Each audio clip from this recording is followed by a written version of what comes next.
Është zbardhur identiteti vajzës e cila është arrestuar me urdhër të SPAK pasi dyshohet se ka marrë pjesë në vrasjen e Fatbard Litit më 10 gusht të vitit 2018 në lagjen Kiras në Shkodër. Bëhet fjalë për Erja Ago, një emër i njohur në fushën e showbizit, por edhe për telashet me drejtësinë që ka pasur në të kaluarën.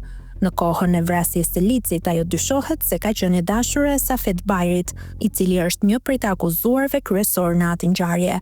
Ajo akuzohet nga SPAK për përkrahjen e autorit të krimit dhe është vendosur në pranga që më datë 26 shkurt dhe se aktualisht raportohet se ndodhet në burgun e grave në Pogradec.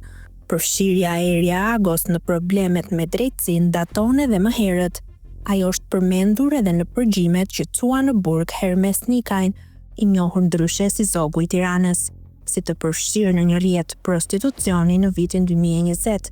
Në atë kohë Ago reagoi duke thënë se nuk kishte asnjë lidhje me ngjarjen. Nëpërmjet një postimi në rrjetet sociale, ajo pretendonte se e gjitha ishte shpifje për të hedhur balt mbi figurën e saj dhe se nuk kishte nevojë për para.